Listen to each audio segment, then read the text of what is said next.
Silakan Pak Ya, Roy.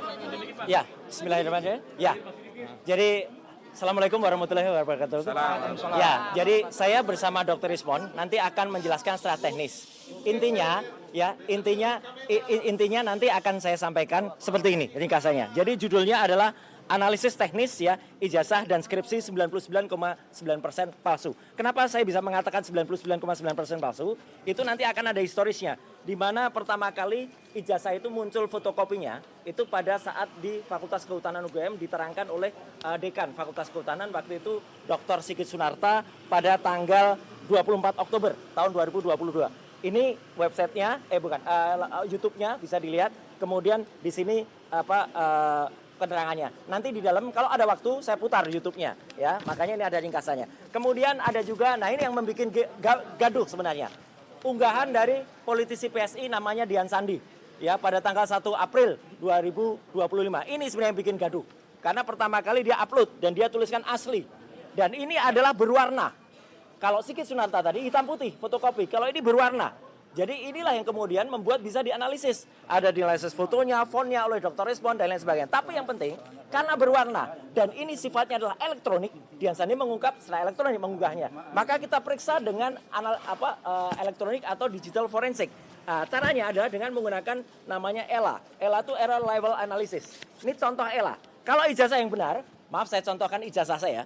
Ya, kalau diperiksa ELA, ini masih akan kelihatan ijazahnya. Ini hasil dari ELA. Artinya, kalaupun ELA itu full, itu masih akan tetap kelihatan ijazahnya. Lihat, teman-teman bisa lihat. Nih, ini masih ada bekas-bekasnya. Tulisan-tulisannya masih ada. Logonya pun juga masih ada. Nah, saya uji yang berwarna tadi, miliknya Joko Widodo, ketika diperiksa pakai error level analysis, pakai ELA. Hasilnya apa? Rusak. Jadi ini bukti sudah ada rekayasa. Logonya tidak kelihatan lagi, pas fotonya juga tidak kelihatan lagi. Dan kalau full, jadinya seperti ini. Artinya, kesimpulan yang pertama, hasil dari ELA, Error Level Analysis, ijazahnya Joko Widodo itu sudah ada rekayasa atau sudah ada editing. Sekali lagi, kenapa ini digital forensik? Karena yang diunggah adalah digital, ya. Jadi bukan analog. Kemudian ada yang namanya face comparison. Foto di ijazah itu kemudian kita uji. Saya lagi-lagi daripada diprotes orang lain, saya pakai foto saya.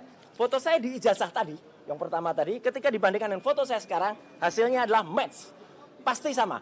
Ada persentasenya, nanti secara detail saya jelaskan di dalam. Tapi foto Joko Widodo yang ada di ijazah, kemudian yang ada sekarang adalah not match. Tidak sama. Foto di ijazah tidak sama dengan aslinya sekarang. Menariknya, foto ini ternyata justru mirip dengan orang lain. Orang lain itu adalah inisialnya DBU. Ya, gitu. Jadi teman-teman pasti udah pernah dengar lah siapa. Saya singkat saja, DBU. Ini malah match. Jadi foto ijazah match dengan orang lain, bukan dengan Joko Widodo. Yang menarik kemudian, sekarang Polri kemarin mengatakan sudah mengidentifikasi 3 sebagai pembanding. Mana? Nggak ada, nggak pernah disebut. Saya gentle, 3 ijazahnya saya buktikan. Ini ijazah Jokowi. Kenapa saya pakai yang fotokopi? Karena ini yang dipaparkan di Bareskrim ini. Saya tidak pakai punyanya Sandi lagi, karena ini yang kemudian dipaparkan oleh Bareskrim. Memang ini fotokopi. Lah itu kalau Anda tanya, kenapa fotokopi? Yang dipaparkan di Bareskrim fotokopi, terlipat lagi. Ini ijazah nomor 1120. Ijazah nomor 1120, sumber preskon Bareskrim tanggal 20. Saya gunakan 3 pembanding. Yang pertama adalah ijazah milik, ijazah yang pertama adalah milik Pronojiwo, nomor 1115. Nah ini adalah diehardnya Jokowi.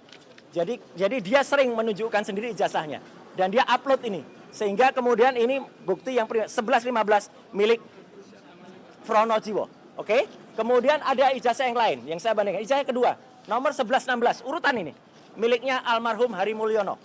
Ijazah Hari Mulyono adalah 1116. Ini ijazahnya. Ijazah yang ketiga, milik Sri Murtiningsih. Itu adalah nomor 1117. Ijazah Sri Murtiningsih pun, itu saya uji. Jadi 3-3-nya ada, jelas.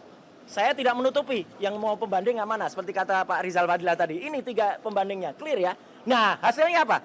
Inilah teman-teman. 3 ijazah pembanding, ketika kemudian dibandingkan dengan ijazah Joko Widodo, not match. Tidak identik. 3 ijazah ini identik. Contohnya ini. Ada logo, ada huruf A. Ini 1117 dengan 1115. Pronojiwo, ini milik Sri Murtiningsih, match. A-nya lihat. A-nya masuk ke dalam logo, A-nya masuk ke dalam logo. 1120 milik Joko Widodo, A-nya keluar dari logo. Ini artinya tidak identik. Z-nya juga, Z-nya punya Joko Widodo itu keluar dari ke atas, sedangkan yang lain itu lebih masuk ke dalam. Jadi ini detailnya ada, persentase aja, bahkan ada 6 identitas yang ada. Kemudian skripsi. Skripsi ini saya peroleh secara resmi dan legal. Ya, karena kami diterima oleh UGM pada tanggal 15 April di ruang 109 Fakultas Kehutanan, diserahkan langsung resmi juga oleh Wakil Rektor Profesor Wening Widyasmoro. Ya, jadi ini skripsinya. Yang menarik dari skripsi ini nanti Dr. Resmond di dalam akan menjelaskan soal font dan lain sebagainya. Saya langsung saja ke kesimpulan, ya, bahwa di sini di halaman pengesahan ada nama Profesor Dr. Insinyur Ahmad Sumitro. Ini dibuat tahun 85 bulan November. Sebetulnya Profesor Ahmad Sumitro itu yang benar adalah bulan November itu masih doktor. Ini yang benar yang ketikan. Ini yang bukan, ini yang ketika print baru. Ini kok kenapa sudah profesor padahal yang benar doktor. Profesor Ahmad Sumitro baru mengucapkan pidato guru besarnya pada bulan Maret 86. Jadi belum profesor seharusnya. Tanda tangannya juga sudah dikonfirmasi oleh putrinya Mbak Aida Greenberry, putrinya Ahmad Sumitro yang ada di Australia, itu tidak benar. Namanya pun tidak benar, pakai Soemitro. Nah, jadi artinya ini kesimpulannya, ini yang paling penting. Hasil uji ELA, error level analysis, menghasilkan ijazah Jokowi menunjukkan error pada bagian logo dan pas foto. Jadi error, ya. Hasil face comparison menghasilkan pas foto di ijazah Jokowi not match. Fotonya di ijazah itu tidak match dengan foto sekarang. Dia sekarang. Hasil face comparison menghasilkan pas foto di ijazah itu justru match atau cocok dengan foto Dumatno Budi Utomo. Ijazah pembanding nomor 1115 milik Frono Jiwo, kemudian 1116 milik almarhum Hari Mulyono, 1117 milik Sri Murti Ningsih, semuanya identik. Jadi 1115, 1116, 1117 itu identik semuanya. Tapi lucunya ijazah 1120 milik Joko Widodo tidak identik. Clear ya? Jadi tidak identik justru dengan 3 ijazah di atas. Enggak ada yang identik. Nama Dr. Insinyur Ahmad Sumitro di ucapan terima kasih, ini yang benar, itu sudah ditulis profesor di lembar pengesahan. Padahal nggak boleh, dia belum profesor, beliau belum profesor. Nah justru padahal baru beliau itu profesor Maret 86. Beliau dikukuhkan menjadi guru besar. Ini yang paling penting juga. Tidak ada lembar pengujian yang sangat penting di skripsi. Lembar pengujiannya nggak ada. Saya, Dr. Resmond, Dr. Tifa waktu itu nggak ada. Dan itu sudah ditanyakan. Prof. Wening waktu itu juga bingung lihat kok nggak ada. Terus cari yang lain. Kemudian yang lain malah yang ketemu soal tesis itu. Ya, jadi milik Jokowi nggak ada. Kesimpulan dari ini semua. Skripsi yang cacat tidak akan lulus dan tidak akan ada ijazah asli. Sekian, terima kasih. Wassalamualaikum warahmatullahi wabarakatuh. Baik, silakan pertanyaan. Apa yang Abang sampaikan ini sebelumnya sempat dibawa juga di gelar perkara biasa atau pasti khusus? Makanya karena ini tidak pernah dipanggil di gelar perkara, ini hanya kemarin banyak dikatakan itu jangan hanya di luar. Makanya supaya tidak hanya diumbar di luar di media, terima kasih teman-teman media yang sudah memberitakan, kami presentasikan di dalam, lebih detail nanti yang ada di dalam. Oke? Kalau 3 ijazah tadi memang ijazah yang memang digunakan Bareskrim untuk di itu yang saya tidak tahu. Makanya Bareskrim itu pakai pembanding yang mana? Ya, karena tidak pernah terungkap itu. Oke, gitu ya, supaya ya. Nanti 3 ijazah itu misalnya polisi meminta untuk dihadirkan orangnya. Bung Roy siapa? Sangat setuju. Silakan hadirkan. Frono Jiwo silakan hadir, Sri Murti Ningsih silakan hadir, tapi almarhum Hari Mulyono ya kita siaran saja. Ya, kita challenge, kita tantang polisi untuk menghadirkan Frono Jiwo, Sri Murti Ningsih dan orang-orang yang sudah disebut. Oke ya, gitu ya. Terima kasih. Ada lagi kalau tidak kami cukup Masuk mau ya? masuk ya. Cukup, terima kasih semuanya ya. Mari. Komunikasi sama Pak Betroy juga sih terkait dengan ijazah yang pramuka itu. Oh, sudah komunikasi. Nanti sudah. ya, pokoknya kita lanjutkan clear. lagi, Yang ya. penting ijazahnya palsu, entah itu dicetak di Pramuka, dicetak di mana, itu Oh lain ya, soal. mungkin saya tambahkan begini, Ya. penelitian sebelumnya itu kan hanya pada level ada masalah dalam ijazah.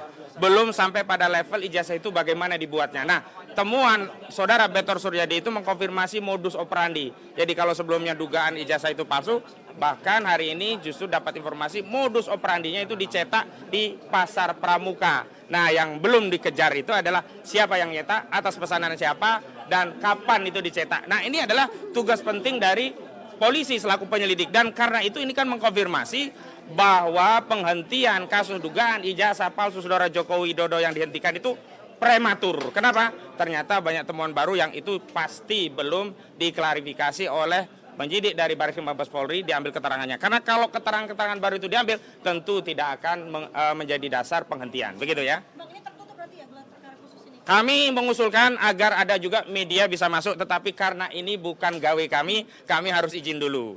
Kalau nanti ternyata Bareskrim selain menyatakan ini gelar perkara khusus, tapi juga sekaligus terbuka agar transparan, kredibel, akuntabel, maaf ya, akuntabel. Nah, nanti akan kami info dan tolong nanti bisa masuk ya, agar bisa menyaksikan langsung. Jadi bukan katanya-katanya begitu. Dengan Bang siapa Bang? Ahmad Kozinudin, koordinator tim advokasi. Terima kasih ya. Baik, terima kasih semuanya.